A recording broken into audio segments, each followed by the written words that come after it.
touch that so the light's better. That's fine. Hey everyone, I'm Kate, your plastic-free mermaid, and I'm here with Capucine. Dayen. Yeah, but you can call me Caps. Everybody does as Greenpeace. This is Caps. Caps is the global communications lead for Greenpeace. Yes, I am. Welcome. Thank you so much, and thanks for being with us. My pleasure.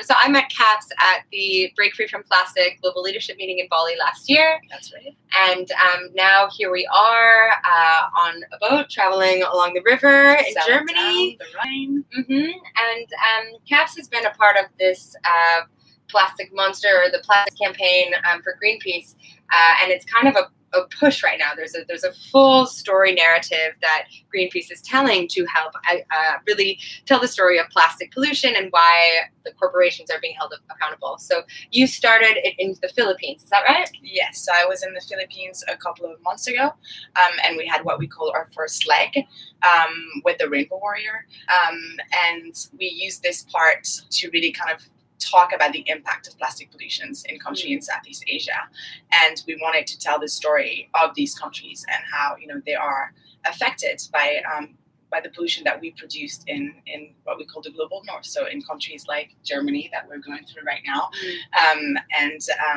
so we worked with the team in the Philippines there. We were sailing across garbage patches, the Verde Passage, Freedom Island, and it was just.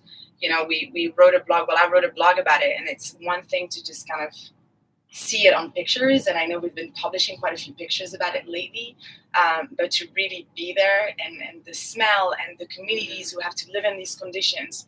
And we think this part of the story is very important, and it kind of gives us the boost that we need to now go and tackle the corporations like we're currently doing.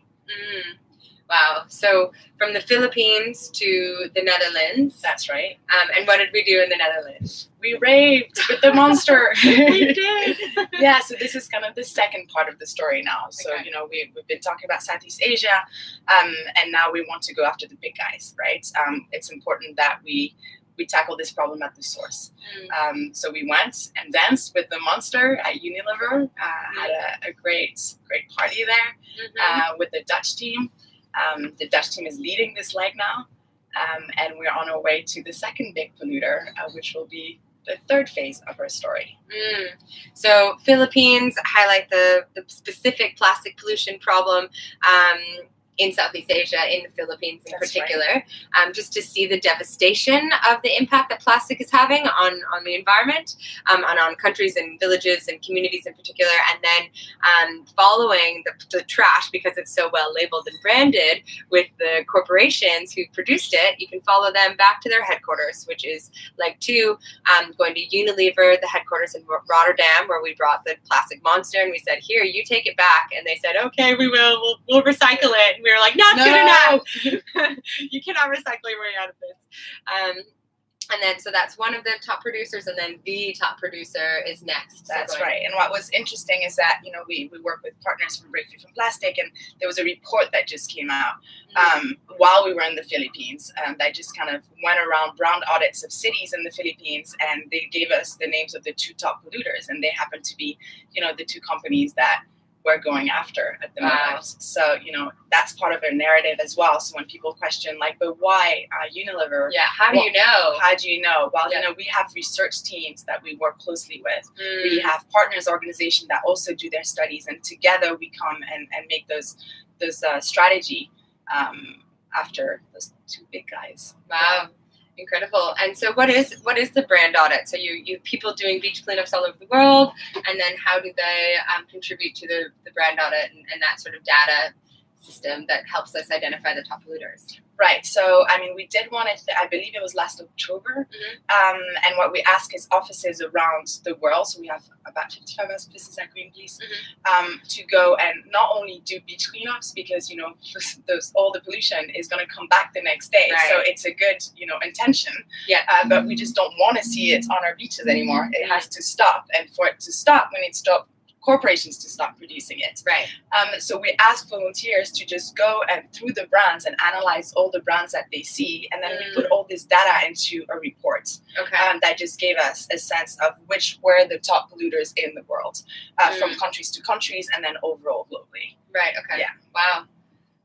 And so that's how they found out Unilever and Nestle. Yes. And is it just mainly their sachets that have helped rank them as the top polluters? Yes. I mean, in majority in countries in Southeast Asia, that's the majority of the problem, which we also really need to be talking about, because we know that there's this narrative that, it's those countries' fault, that they're littering, but we know that that's not the truth.